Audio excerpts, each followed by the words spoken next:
Y'all, I grew so many summer vegetables last year, so many different varieties that now we have to decide which summer vegetables or warm season crops we're going to grow this upcoming season.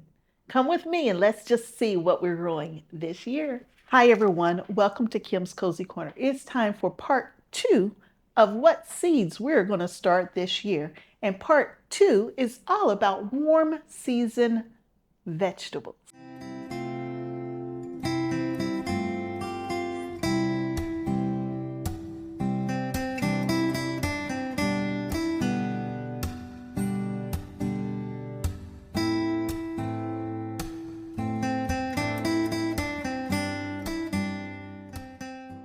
Hi, everybody. I am back with part two of our What to Grow This Year series, right?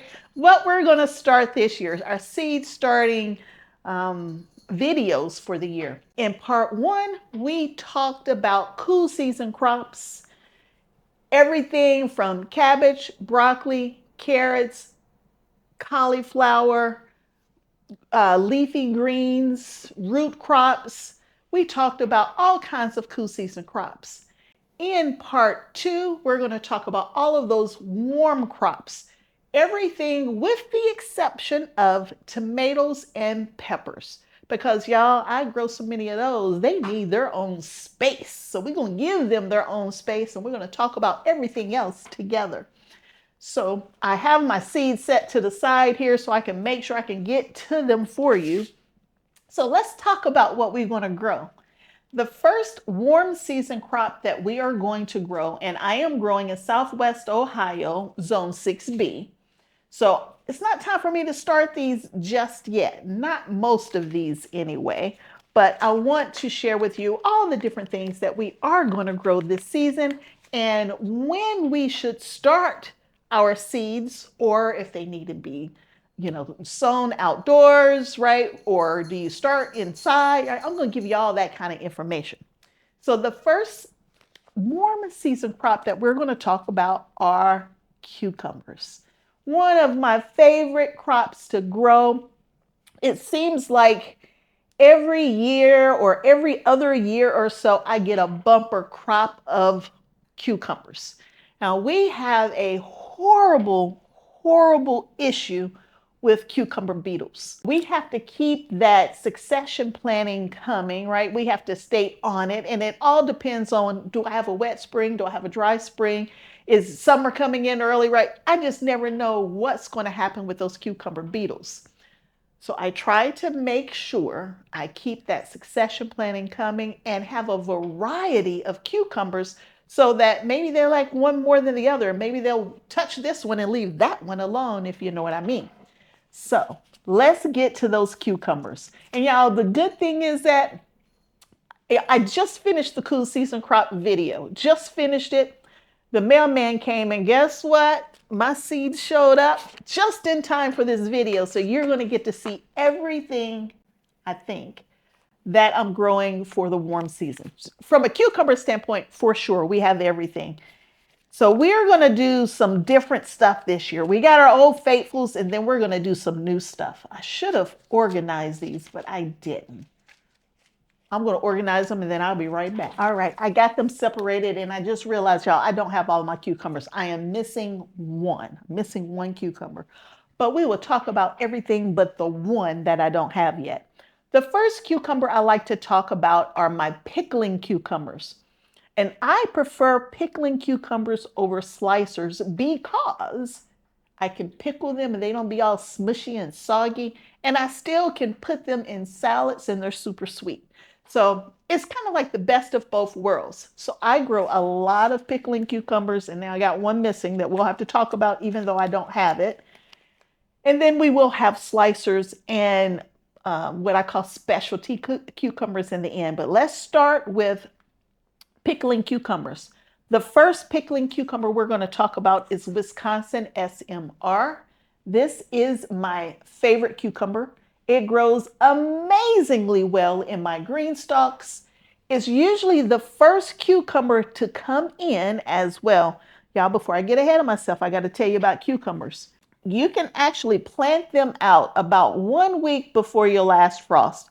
And honestly, I would just wait. I would just wait until you've had that last frost or whenever the last frost is supposed to be, and then I will put them out.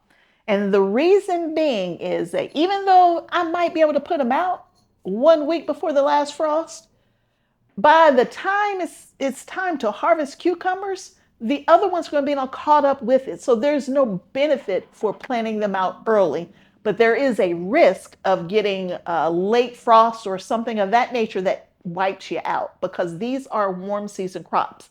They really don't like the frost. So I would just wait until about a week after the last frost before I transplant out. Now, you can also start from seed. And typically, when I start from seed, at the same time of transplanting out, they all catch up with each other. So there's 6 one way, half a dozen the other. Now, let's get back to Wisconsin SMR. That's this one right here.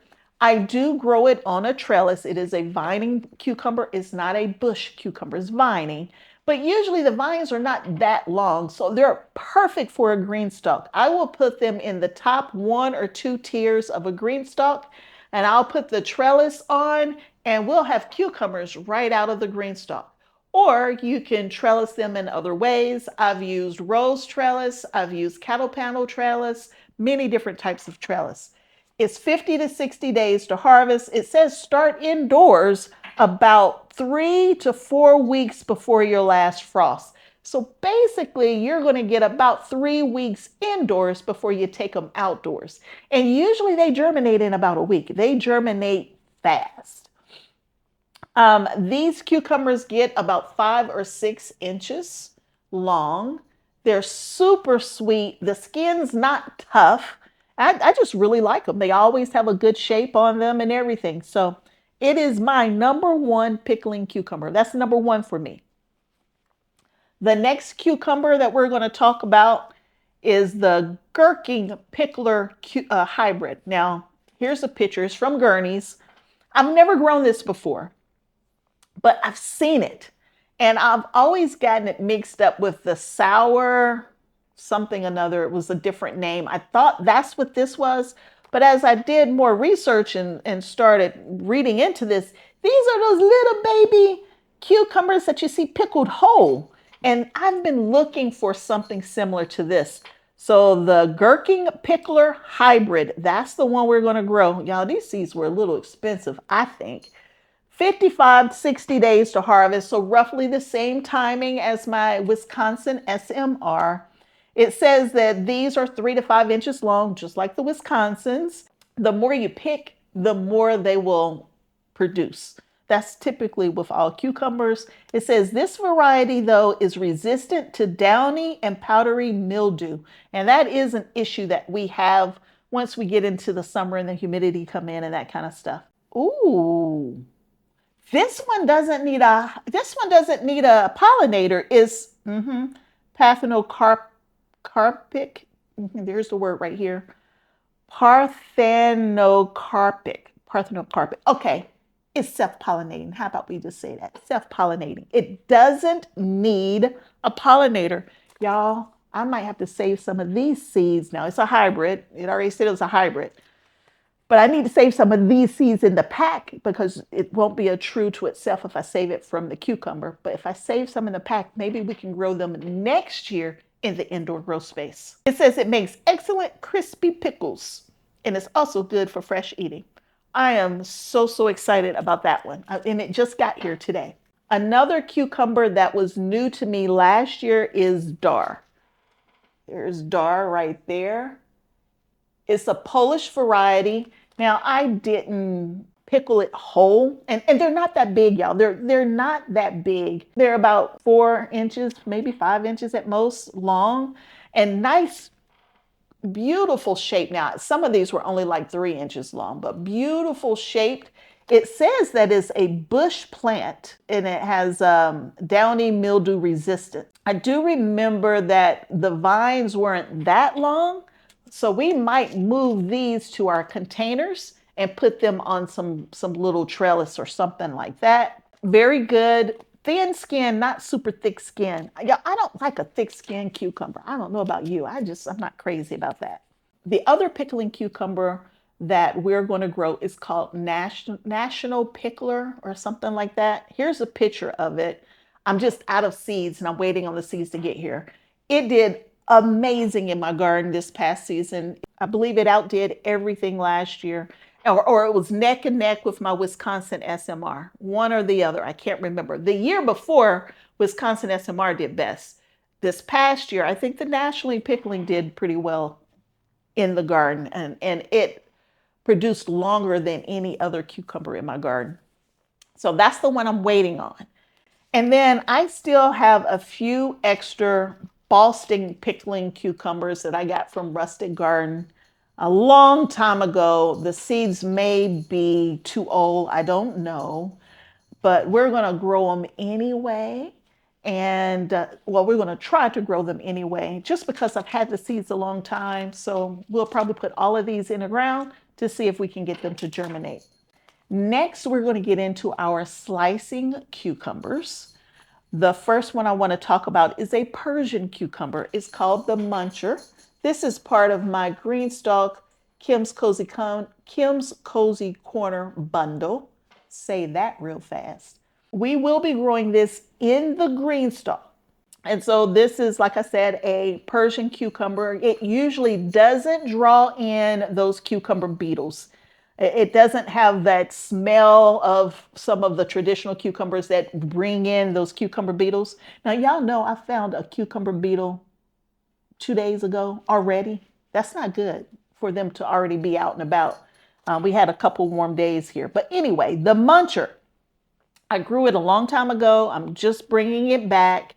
It's a burpless cucumber. And it's smooth, the skin's smooth, and it says that it's a mini cucumber. So in other words, about 5 inches long is how big they'll get. And I like the fact that it's thin skin and it's not really thick skin. I love that. It's resistant to mosaic, powdery mildew, leaf spot, and another word that I can't pronounce. A lot. It's resistant to a lot of different things on here. There it is. And we will be growing this one in the GreenStalk for sure. And then I'm going to grow 2 more slicing cucumbers, just plain slicers for salads and that kind of stuff.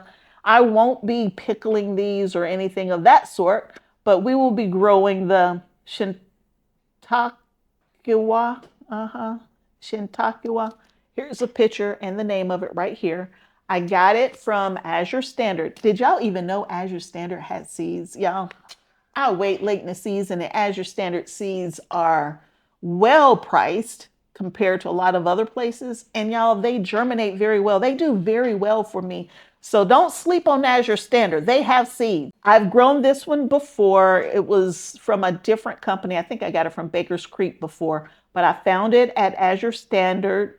And the name of the company is Meadowlark Hearth Seeds. It's open pollinating, and it is an heirloom. And these fruits get anywhere from 9 to 12 inches long. Like y'all, I was holding the cucumber and it was way back here on my arm a couple years ago. They didn't do so well this past season, but the previous 2 seasons, they did very well. And so we're going to grow it again this year. And then the other really big slicer is, yeah, I'm going to just show it to you because I can't say it. Now, this one only gets about 7 to 8 inches long.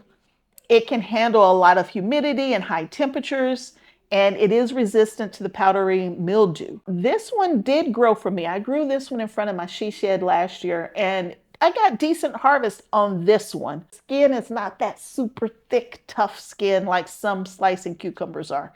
So I've been growing this one now for 3 straight years, and I do love it, and I will keep bringing that one back. The next couple of cucumbers that we're going to talk about are, I call them specialty cucumbers. They're not the traditional green cucumbers that you see at the grocery store. These are a little different. The first one is, and I'm not even going to try to pronounce it, it's creamy light green. It's delicious. Just be honest with you, it's very, very good. It was mild cucumber taste. It wasn't a really strong cucumber taste. And it says the shape kind of like a potato, and I would have to agree with that. And the longer it stays on the vine, it starts turning brown. So I thought that I left it on the vine too long. That was something I didn't realize about this one when I planted it, but the skin will start turning brown as they ripen. So when you go to pull it off, one of the ends might have a little brownish to them, but they still taste very well. This is a vining cucumber as well. And I grew it in a pot last year and it did really well. The next three are all white cucumbers, all white. My silver slicer, which is the other one I'm waiting on to get here, is my mom's favorite. She loves the silver slicer.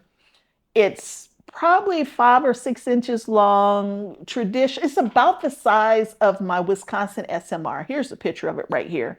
But she loved it. She loved the way it looked. She would just cut it up, skin and all, salt and pepper, maybe some vinegar, and that'll be a snack for her for the day. So that's our preferred white cucumber. But there's a couple more out there that we're going to give a try this year. We're also going to try what's called the White Wonder. And y'all, I just got this off of Amazon. I don't know anything about this company. Here's a picture of the White Wonder. It looks almost like the silver slicer. If I remember, it got a little thicker than the silver slicer, as far as how round it is. And the last one is called the White Angel. And y'all, I don't know anything about this company. Y'all, the White Wonder, the White Angel, they all look very similar. So I don't know if we're talking about the same cucumber and people just giving it a different name, or is it really a different cucumber? But the White Angel is about 7 or 8 inches long. It's a large fruit, has creamy white color. It has a good taste. That's all it says. Has a good taste. That's all I know about it, y'all. Sorry. But we're growing 3 different types of white cucumbers. Let's find out which one we like best. And those are all of the cucumbers that I'm growing. And the only bush cucumber that I even talked about was Dar. But there are a lot of other bush cucumbers out there. So if you are short on space, there's a Space Master 80, which is a bush cucumber. I mean, it kind of vines a little bit, but they're short, like 3-foot vines. Space Master 80, I'll put it up here just so, if you're looking for something for smaller spaces. And then again, don't forget you got the Dar. You got the Wisconsin SMR, y'all. It doesn't vine that long. And I grow it in my GreenStalk. And then the Muncher, we're going to grow that in the GreenStalk. So you can grow in pots and you can put trellising in your pots. You can put trellising in raised beds, in your GreenStalk. You have options. Cucumbers, one of my favorite things to grow. We did can cucumbers. We didn't can a lot of dill cucumber or pickles. We did more sweet pickles because my family prefers sweet pickles. I prefer dill pickles. Last year was the sweet pickle year. This upcoming year will be the dill pickle year. And next we are going to talk about squash. That's the next thing we're going to go into, y'all, is squash. So from a squash standpoint, there are a couple different types of squash. There's summer squash and what we call winter squash. And we need to put those in 2 different categories. So if we want to talk about summer squash, now it can't take the frost. It can't take the cold weather. So you don't want to put those transplants in the ground until the frost is gone. Squash deals with bugs and pests as well. Cabbage deals with the cabbage moth. Your cucumbers deal with cucumber beetles. And your squash deals with squash vine borers, right? They'll get in the vine and kill it from the inside out.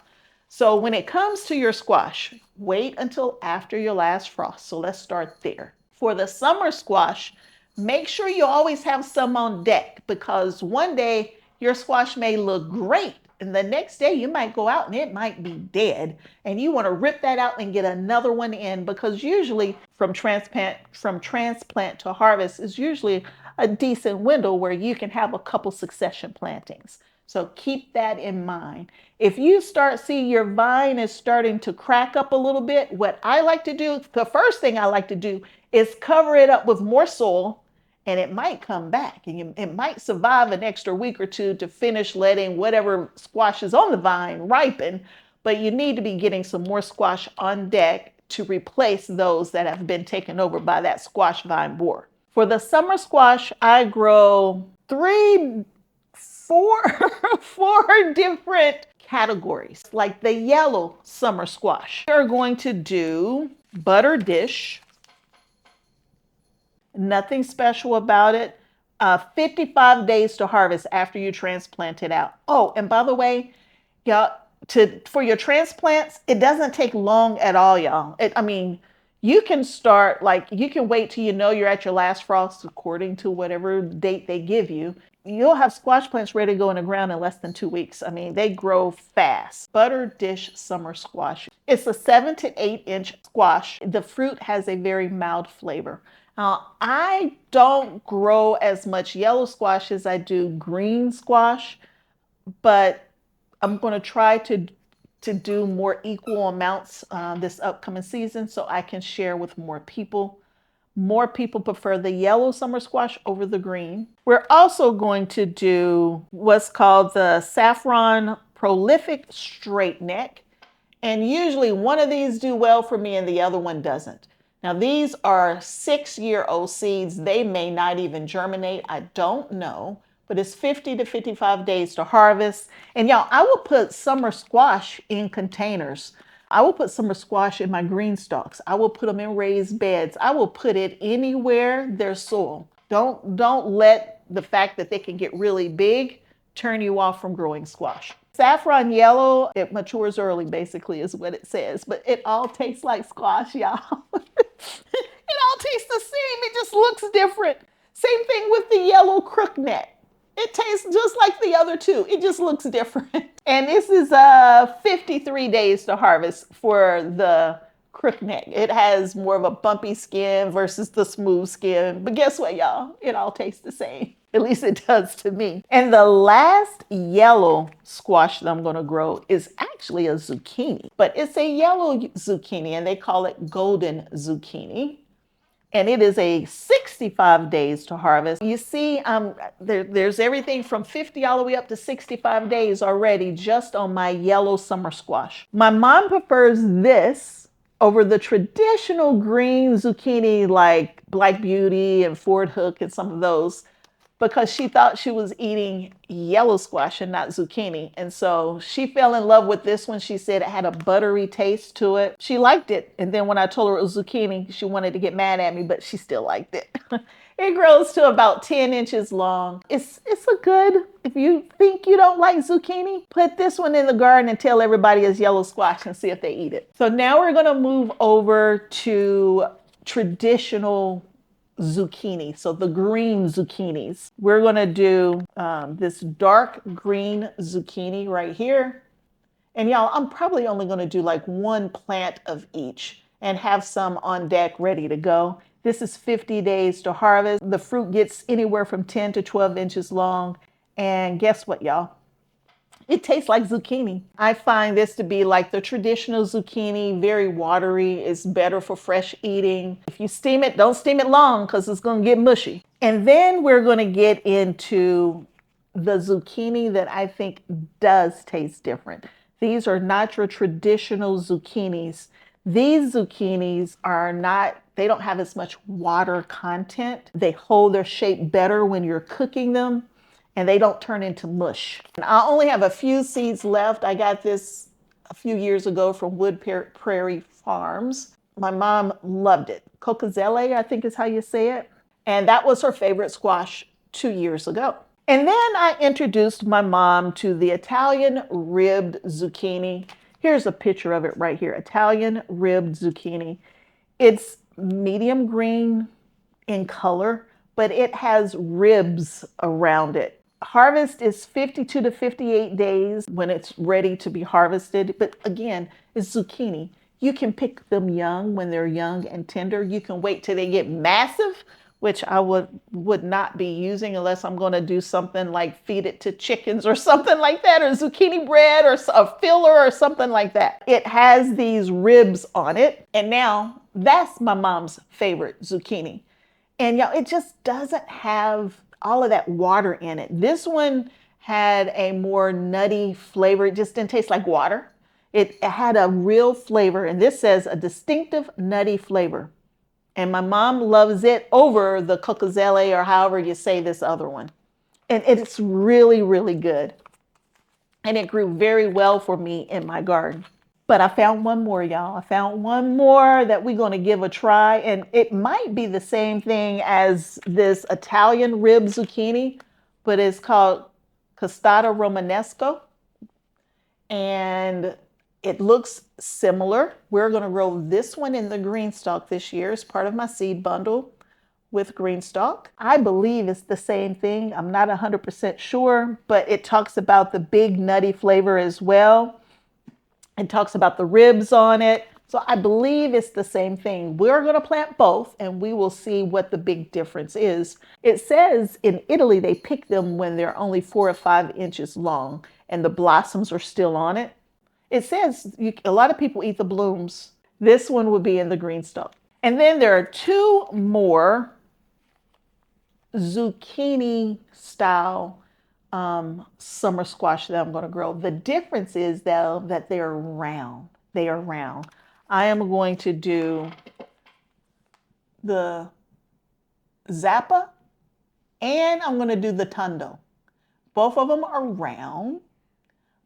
Both of these, I believe you can, this has a semi-bush habit on this one right here. And one of these, you can turn it into a winter squash. So you can leave it on the vine. Yeah, this is summer or winter squash. This one is here. Now, I like both of these. And I like fresh eating of these. Y'all, I just cut them up and dip them into some kind of creamy dressing or dip them into like a very light Italian herb dressing. Delicious, fresh. That's my yellow squash, my zucchini, and my round zucchini. And now we're going to get into our scallop style squash. Some people say scallop, some people say patty pan, but at the same, you know what I'm talking about when I show you.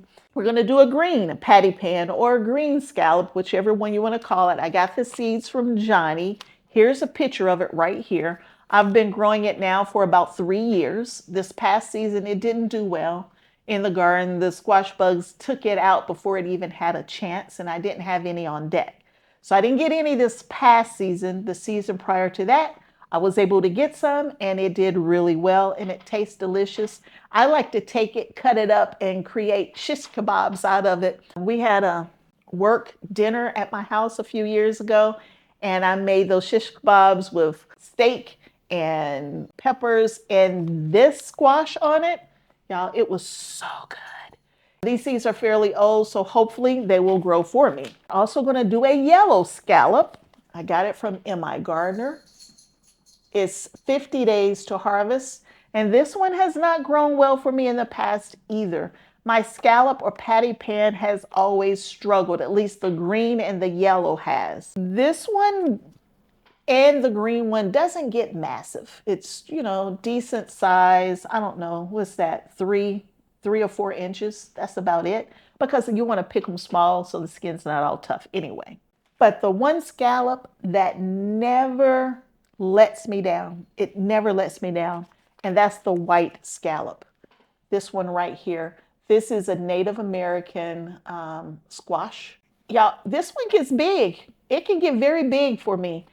I have not missed a season yet on this one. It grows every time. I always get a harvest. Even if they take all the plants out and only got one plant left, it'll come in. I can plant it late, it'll still come in. This one always does very well for me. And now this is another one of my mom's favorites. She said it actually tastes like something. It still tastes like squash, y'all, but it's just not a watery squash. And if you let the skins get too tough on this, you can't eat it. So pick it when it's fairly young. That's it for summer squash. Now we're going to go ahead, since we're talking squash, we're going to go ahead and move into winter squash. And so winter squash, pumpkins, and all that kind of stuff, I would put in the same category if I was going to plant a pumpkin, but I'm not planting pumpkins. I don't like them. They have an aftertaste that I just cannot, I can't get past it. I just can't. If I had room in my garden, I would grow some pumpkins just for decoration, just to see if I could do it, but I don't have any space to spare for that yet.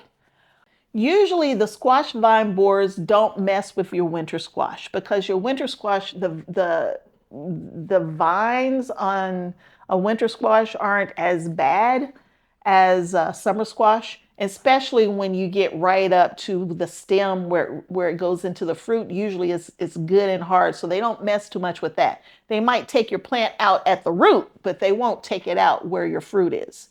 So there is one winter squash that I love. It tastes like sweet potatoes without that pumpkin aftertaste. And it's called Australian butter squash. That's what it's called. I buy this seed from Azure Standard. I've been getting it from Azure Standard now for several years. This past season, I got one whole squash. That's it, just one. But that one squash made a nice evening. I baked it in the oven, right? That gets some of the water out of it. And then I chopped it up and we enjoyed it like sweet potatoes, like yams. That's how we enjoyed it. That's the only one I like. I've made a pie and told my family it was sweet potato pie, and y'all, they ate it and said it was delicious.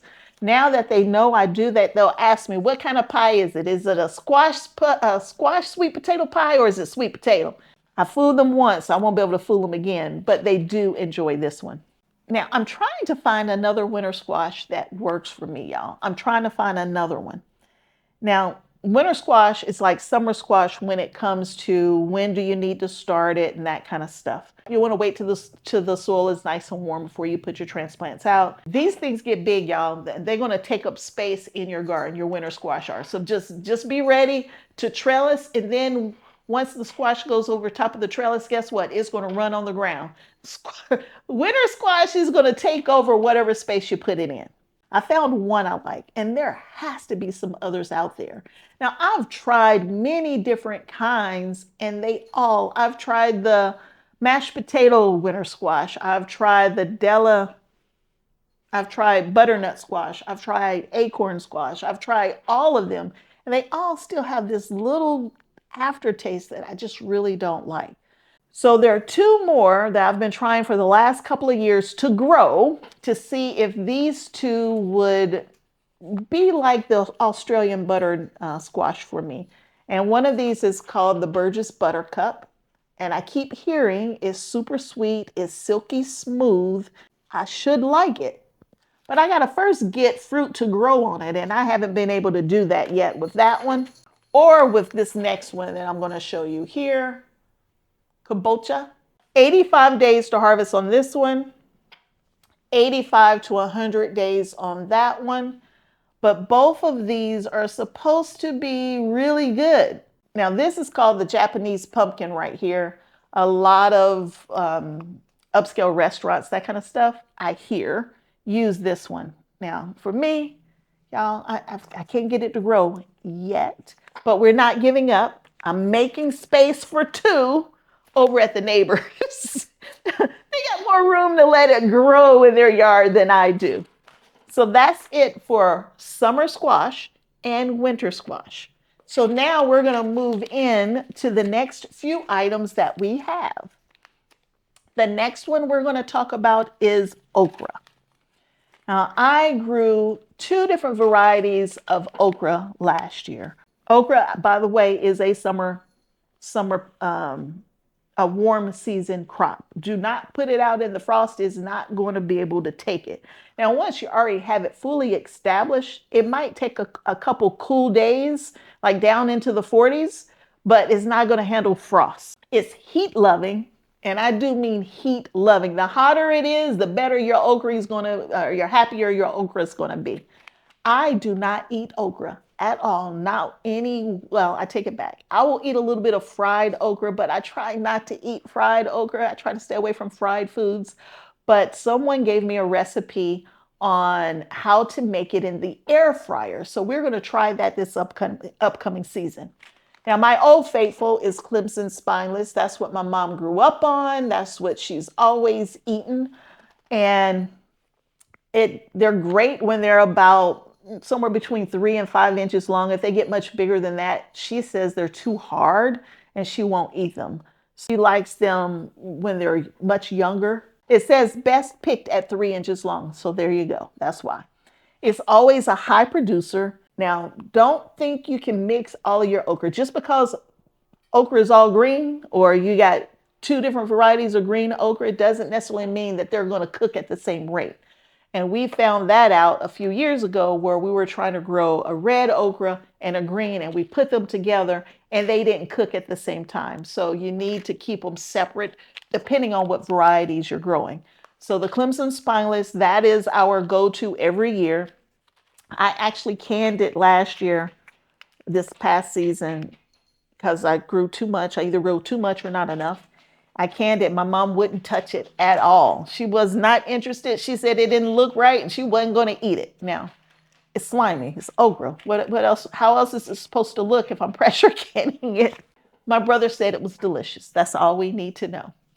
In addition to the Clemson spineless, I also grew Heavy Hitter last year, and here's a picture of Heavy Hitter. The stems of Heavy Hitter didn't get as tall as the Clemson spineless.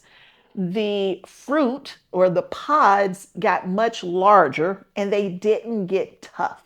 They weren't too hard to eat. Mom quickly knew which one was which, even though they were both green, but she would separate them out and cook them as separate meals. I didn't grow any red last year, this past season, but 2 years ago, I grew this one and my mom couldn't enjoy it because she was trying to mix it with the greens. So I'm going to make sure I grow her enough of this red burgundy okra so that she can enjoy a meal with just red burgundy okra.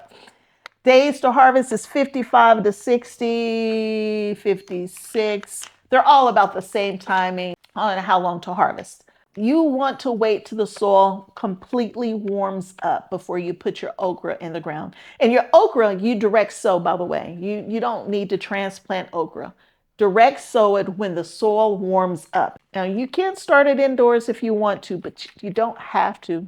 I'm north, right? I'm in zone 6B, Southwest Ohio, and I start all of my okra from seed. I never transplant that one out. And if you're down south, you definitely can start from seed for sure. The next thing we're going to move into is eggplant. Eggplant is another one of those that you want to wait till the soil warms up before you put it out. It is another heat lover. You can start them indoors about 7 weeks before your last frost, and then you should have a substantial sized plant ready to go in your garden after the soil warms up. I'm growing diamond eggplant. It's 75 days to harvest. I've been growing this one now for several years. I'm down to my last 2 or 3 seeds in this particular variety. I'm the only one who eats eggplant at home. My neighbors eat it. And I think one other person that I grow for eat it. And my other neighbor behind me eats it as well. I don't have to grow a lot of eggplant. I did grow eggplant in the GreenStalk last year, and I'll probably grow eggplant in the GreenStalk again this year. So I'm growing that one. I did purchase some eggplant. I don't remember the variety I purchased. It was just something to try. But I wanted something a little bigger than this. I wanted where, only 1 or 2 eggplants enough for a meal versus needing a whole bunch to have a meal. And I also found some seeds from a seed share from, 4 years ago or something like that, that we're going to plant as well. And I don't remember. It just says eggplant. I don't remember where it came from, but it was from a seed share.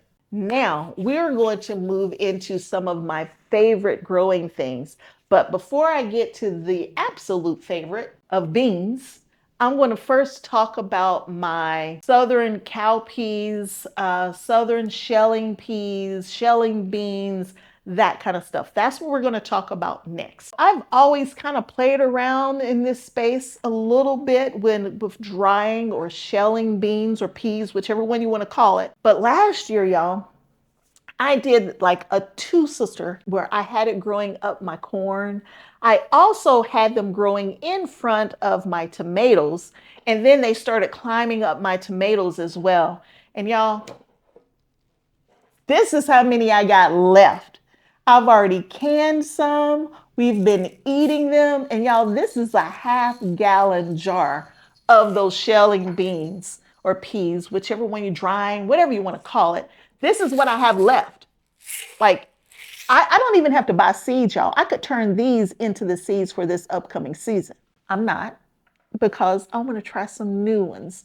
So I'm going to grow everything you see in this jar, and we'll talk about it in a minute. But I'm also going to grow a couple other things that I've never grown before. Now, I'm finding that my family is not as big of a meat eater as we used to be, right? We don't eat like a protein from a meat standpoint in every meal anymore. So we don't have to have, you know, beef or chicken or pork or anything like that when we're eating. So we definitely still need to make sure that we're getting the protein we need. And you can always get that from your shelling, your dry beans. So we're going to talk about some of the beans that are in here. And y'all, I'm so proud of myself.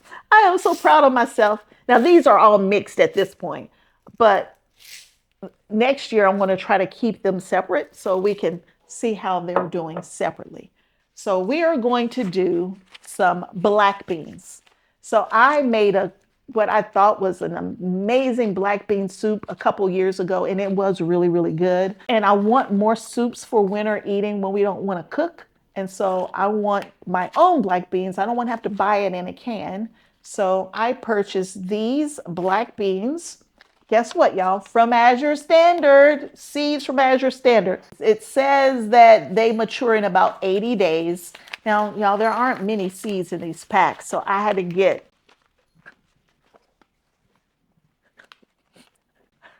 Buttons is playing with her pea pad. She's supposed to be using it as we're trying to house train her, but no, that's her toy right now. Anyway. So I bought several packs when they were on sale at the end of the season. So we're going to try to grow enough black beans so I can have a jar like this with black beans in it. And we can enjoy black bean soup or black bean in a Cuban soup of some kind, or just black beans to the side, right? So we're going to try to increase the number of dry beans. Y'all, they're shelf stable. I don't have to do anything. Now, I prefer to keep a few jars that have been canned, pressure canned and seasoned. So when I'm ready to eat them, all I do is open the jar and warm it up versus leaving it in this state. I only need a few jars like that ready to go. Everything else I'm leaving like this because I'm so proud of myself on just how many we got. And so next year we'll have one of those with black beans, hopefully. And it just says black beans. I don't know anything else about it. I've never grown black beans before. What you see in here are cream zipper pea. And I've been growing those now for about 3 or 4 years, 5 years. It's been a while. I've been growing these for a minute. Y'all, I bought so many seeds. They came from Gurney's, and I've been growing them a long time. They give you this really thick sauce when you cook them. Typically don't just have cream zipper peas. Usually it's mixed with something else like you see here. So all the really light peas in here are the cream zipper peas. It says 68 days to maturity, but y'all put them in the garden and forget about them. That's how you think about it. Just forget about them. Don't even think about them. And then when they start drying on the vine, then you pick them and worry about them. By the way, when I gave my update on how much food I grew for the year, now I forgot to count my dry beans. And so adding in the dry beans, that took it up another 4 or 5 pounds, 3 or 4, I don't forgot. Anyway, I forgot to count them. That didn't include these or the ones we've already enjoyed, by the way. So I didn't count that at all in the number. So the cream zipper pea is in here, as well as this right here. So Crowder peas are my favorite. That's what I prefer from a southern pea standpoint. There are field peas, there are pintos, there are black-eyed peas, y'all. There's so many different drying beans out there. But my preferred bean, southern bean, is a brown crowder pea. Here's a picture of it, by the way. And I've struggled for years to get enough crowder peas to grow to enjoy until this past season. That's why I switched over to the cream zipper pea. I picked up 4 ounces of them from Victory Seeds. Y'all, they did well. I mean, you can see I have just as many brown peas in there as I do the cream zipper peas. These are completely dry, so I would soak them. They'll puff back up a little bit, and they're a decent size, but that is my preferred pea. And that's over pintos, that's over purple hull peas, that's over black-eyed peas. That's my favorite one. One more, right? So I was in there playing around. See, that's what I get for going on seed companies. I was supposed to go in and get just what I needed, and then here I am picking up more stuff than what we talked about. But I saw this one called Tiger's Eye, and here's a picture of it. And I was on Gurney's website because I needed that broccoli. And so I went to Gurney's website to get the broccoli because I prefer that broccoli. But then here I am buying this Tiger's Eye. But it is, it's just pretty. I've never tasted it. I don't know anything about it. I didn't get too much. I only got 2 ounces, which isn't going to give me a whole bunch to save, I don't believe. So I'm thinking about this one the same way I'm thinking about the black beans. I'm going to start using it and see if we like it. And if we do like it, then I will increase the amount that I'm growing of this particular one. Years ago, I was lucky to be able to can a couple jars of beans. And now I got so many, I don't have to can them up. I can just keep them as dry beans on the shelf. So now we're going to try to increase the variety of that bean by bringing in a couple new ones this year. So now we're going to get into my green beans, or my snap beans, if you want to call it that. Now we're coming to the end. We're almost done, y'all. We're almost done. So for beans, and so I'm talking about beans that we're going to eat for fresh, for fresh eating, right? We're going to break them. We're going to steam them. We're going to boil them. We're going to stir fry them, right? We're going to eat the skin and all. If you're using the square foot garden method, it's 9 beans per square. They're usually 50 to 70 days to harvest. And if you want your beans to do really, really well, it's best to pre-soak your beans before you try to grow them. I have tried to transplant my beans in the past, and y'all, they don't do well. I don't do well when it comes to transplanting my beans. I prefer to direct sow my beans. And to be honest with you, I prefer to soak them for a few hours, if not overnight, and then plant them. I don't always do that. Let me be honest. I don't always do that, but that's what I prefer to do. Beans can come in a couple different ways. There's pole beans. In other words, they're going to vine and they're going to grow, up a trellis of some kind. And they're bush beans. Pole beans typically, my opinion, have a better taste than bush beans. They have more of that traditional green bean taste. My opinion, that's just me, and it could just be the varieties that I've tasted. But your pole beans typically come in later than your bush beans. Your bush beans come in much earlier, and they put everything on within a couple of weeks of each other, right? And then they kind of peter out, and you get 1 or 2 here or there. Your pole beans are like, if you think in tomatoes, they're like indeterminate. Once they start coming in, y'all, the only thing that's going to take them out is disease or frost. I, every year, grow way too many pole beans. I do. I grow way too many. I grow so many pole beans, there's no reason to grow bush beans, but y'all, I can't help it. I'm growing them anyway. For the pole bean this year, so let me start there. For my pole bean, because I didn't even pull it out, I'm only growing one. I am growing, I feel pretty confident it's Blue Lake. But when you're not sure, you check. Oh, I just put pole bean. I will look it up. If I'm telling you wrong, I'll put the correct name right here. That is the only pole bean I'm growing this upcoming season. It's very productive. It doesn't have a whole bunch of strings. It doesn't get woody. It tastes delicious, and they keep giving. It just keeps giving all season long. Now, it usually takes a minute to get them going. I had less than 10 plants in my garden. I can't remember how many, but it was less than 10. And they just kept giving. We got tired of picking beans, y'all. We were begging people to take them. That's the only pole bean I'm going to grow unless I can find a yellow wax pole bean. And right now I don't know of one. I'm not even looking because if I go to a seed company, I know I'm going to buy something other than that. So I'm just staying away from it at the moment. So now let's talk about bush beans. I've already told you they put all of the beans on roughly at one time. They're usually much earlier than your pole beans, and there are so many different varieties of them. But I am only growing,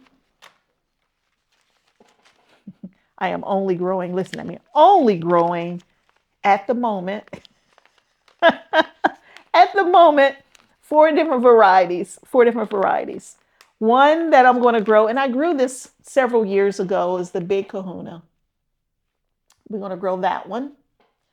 The beans get up to 11 inches long, 57 days to harvest. I haven't grown it in a few years. It's good for containers. So bush beans are always going to be great for containers. I grow bush beans in my GreenStalks. But it had a great flavor, if I remember correctly. It's been, like I said, a few years since I've grown it. But they get long, 11 inches long. So you don't need many if each of your beans are 11 inches long. I'm also going to do Landreth, and I like Landreth for the same reason. It's because they're nice, straight, long pods. I just have a half pack and a whole pack. I'm not hiding anything, y'all. Landreth are very similar to me, like the Big Kahuna. The pods are typically 5 inches long or more. Nice straight pods. This one's been around since the 1800s, y'all. I mean, that's a long time. Typically a favorite when you go to the farmer's market and some of those type places. It's very productive, and that's another reason why I like it, because it's very productive. And the pods are super tender. They don't get hard and woody and stringy and yeah. And then we're going to also do Provider. Provider bush beans is probably one of the best growing bush beans I have in my garden. And once they start coming in, y'all, they don't stop. I am out of Provider beans right now. I'm waiting for them to show up. They will be here. I'm not worried. The one drawback for the Provider bean for me is that the actual seeds themselves are like a dark brown. I prefer my seeds to be white versus a dark brown because I keep thinking there's a bug in my food. Outside of that, they have excellent taste. They're heavy producers.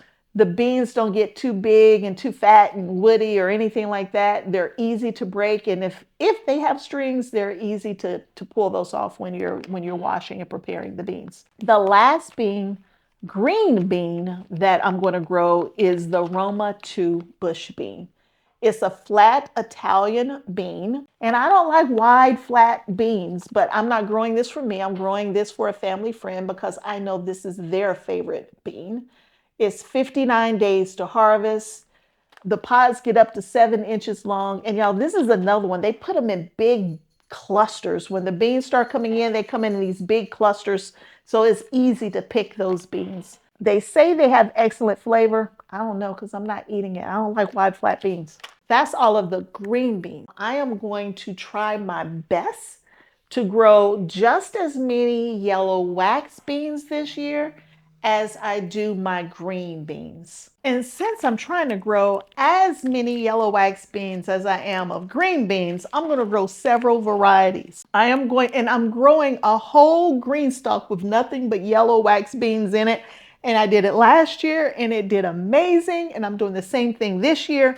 But we're going to grow a variety of just yellow wax beans in a green stalk. But I'm going to give it a better home than I had it last year. We're going to grow the Cherokee wax bean. Y'all, this one's not my favorite. I'm going to be honest with you. I don't like it. Days to maturity is 54 days. But y'all, the beans are black. I mean, like for real black. Not a dark brown. They're black. And y'all know how I feel about black beans. And yellow wax beans, by the way, they hold their color. They are more waxy, more firm when you cook them. They hold their shape. They don't get all squishy and mashy and soggy. They hold their shape. If my beautiful yellow beans are right there, I don't need to see some black in it, but yeah, the Cherokee wax bush beans got black beans inside. But I have the seeds, so guess what, y'all? We need to use the seeds. The next one we're gonna do is Gold Rush, and I'm already growing Gold Rush inside. I mentioned that in my seed bundle, we're gonna put all these seeds in one green stalk, so the Gold Rush will be in that particular green stalk as well. Gold Rush is my favorite yellow wax bean. It's my favorite one. It's very prolific. It has, it produces very well. It holds its quality very well. Once I harvest, I don't leave it, sitting around very long without doing something with it, canning it, freezing it, eating it, right? It doesn't stay around long, but it says that it holds its quality on the plant and after harvest. And then I found a couple other varieties. Last year I grew 5 varieties, but I'm not buying any more beans. So we're only going to stick to the varieties that I have. Some of these, I don't recall how they did in the garden, these next two. So we're going to grow them again because I don't remember. We're also going to do the Sonesta wax bean. It's 70 to 80 days to harvest, where the Gold Rush is 54 days to harvest. So while the Gold Rush is coming in, the Sonesta is still growing. The Sonesta is 4 to 6 inch long beans. It says it's high yielding, and I don't remember that. But it's a stringless, buttery yellow wax bean. And then we're going to do the Golden Butter Wax. And I do recall growing this one last year. This one I don't believe was in the green stalk. I believe it was in one of my raised beds. It's an heirloom. It's a superior heirloom since the late 1800s. It says it's excellent for freezing and canning. So that means it's going to hold its shape very well in that process. So that's all of my yellow wax beans. And then there's only one other bean I'm growing. We talked about green beans, and then we've talked about yellow beans. The next bean that we're going to talk about can actually be a bean for fresh eating, or it can be a shelling bean. And it is the dragon tongue bean. Kind of like the best of both worlds, right? You can eat it fresh or you can shell it. Now, I don't like dragon tongue beans. It has an excellent taste. Don't get me wrong. It's delicious. But it's a wide, flat bean, and I just don't like that, y'all. But it's my neighbor's absolute favorite bean of all times. And my neighbor, he's getting to the point where outside of tomatoes and peppers, he kind of stays away from the vegetables. But this one, he'll eat them right out the garden. He'll come out there and just start gnawing on some beans. So I always grow this one for him. This one produces over a longer period of time than the Roma 2. I make sure that I give our friend called Grandpa some of these as well, and he likes these as well. When you cook these beans, it loses its striation, right? It turns into a light green bean. I am going to try to use some of these as shelling beans for this upcoming season. Maybe, we'll see, because when we get tired of eating beans and we just leave it on the vine, I'm going to let them dry out and I'm going to use them as shelling beans, or my supply for the beans for this upcoming season, for the next season, so I can stop buying beans. So that's all of my beans. We talked shelling beans and peas, or dry beans. We've talked the green beans. We've talked the yellow wax beans. We've talked our specialty bean. That's it from a bean standpoint. And the last group that we're going to talk about today, y'all, are my melons. And that's where I get excited. For the last 2 seasons, I've had an amazing melon season, specifically more cantaloupe type melons than watermelons, but I've had amazing seasons. I figured it out, y'all. I figured out how the sun moves through my garden and where best to put these types of plants. Now, talking about melons, yeah, there's no reason to rush these out into the garden because they're not going to do anything until the soil warms up. You can put it in after that last frost, and then 3 weeks later, you can put another plant in, and when it's time to harvest, they're all coming in at the same time. Muskmelons, I prefer to grow them vertically. I don't let them sprawl across the ground. I grow them up a trellis, and I grow many different varieties so that they're coming in at many different times. I've grown them where I direct sow them in the garden from seed, and I've put plants in the ground. I've had better luck, just to be honest with you, starting them from seed than transplants. But I'm going to do some of both again this year, and we'll just see how it goes. Seeds may do better, I don't know, but we're going to do both.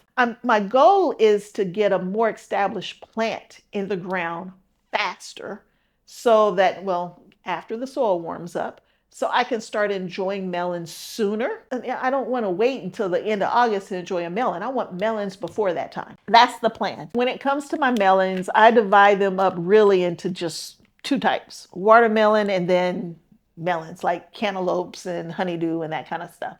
But I am growing some very unique melons. They're orange inside like a cantaloupe, but they're not really cantaloupe, but they taste very similar to a cantaloupe. So let's go through all of the different melons that we're going to grow this upcoming season. We're going to do Old Faithful Honey Rock, which is about 80 days to harvest. And they don't usually take much more than a week to germinate if they're going to germinate. So if I'm going to do some transplants, I'll probably start working on the transplants a couple of weeks prior to when I plan on putting them out in the garden. We're going to do Hell's Best Jumbo Cantaloupe. This one hasn't done so well for me in the past. I mean, have I gotten some? Yes. But have they been jumbo? No, not jumbo at all. It says they can get up 3 to 4 pounds, 85 days to harvest. Same thing for the honey rock. It's supposed to be 3 to 4 pounds.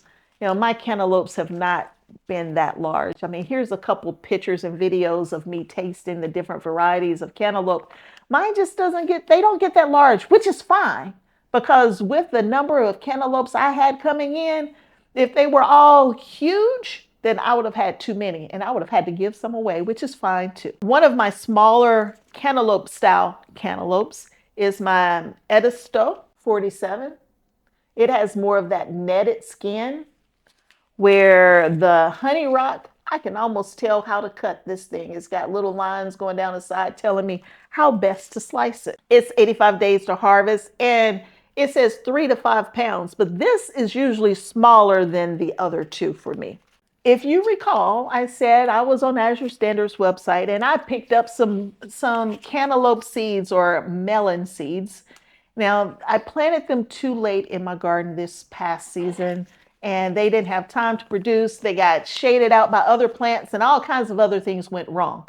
So we're going to make sure we put them in good spots for this upcoming season. For this one right here, it says that it's too small to read is what it says. Oh my goodness, I can't, it's too tiny. It says, don't think twice about this melon. It melts in your mouth.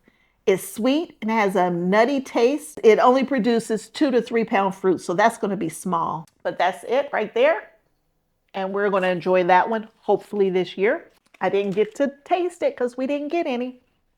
The next one we're going to do is Bidwell Cassava. This will be the first time growing one of these. Oh my goodness. It has a yellowish green striped skin with orange, sweet, creamy flesh. People say it tastes like orange sherbet. Couldn't tell you. Wish me luck. I'll be lucky if that weighs 16 pounds. I've never grown anything that large in my garden. But if I do, that's cool. I'll take it. I keep taking my glasses off. Let me leave them off because these words are so little. And then we're going to grow Burrell's Jumbo Musk Melon. Again, from Azure Standard.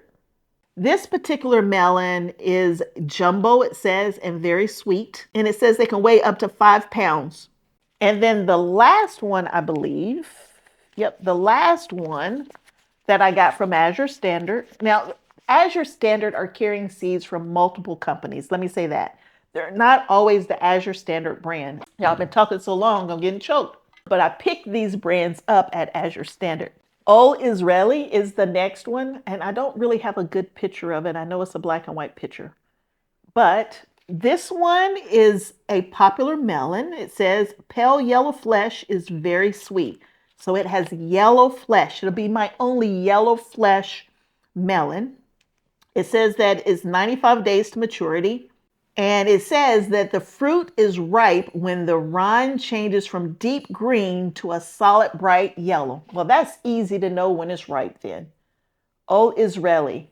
Okay, I'm excited, y'all. I really wanted that one to grow last year. And then we're going to get into some of my old favorites. We're going to do Delice de la Table. I did grow this one last year. And for the first time ever, I got a harvest and it was quite delicious.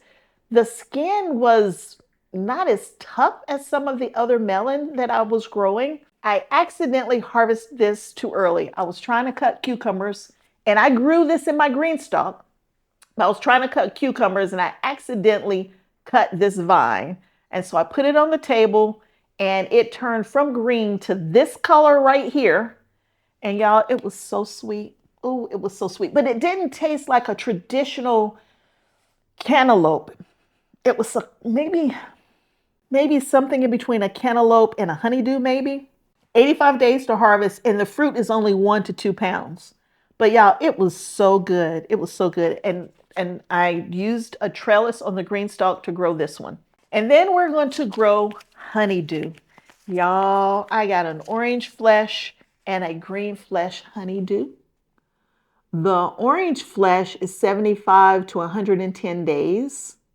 The green flesh is about 90 days to harvest.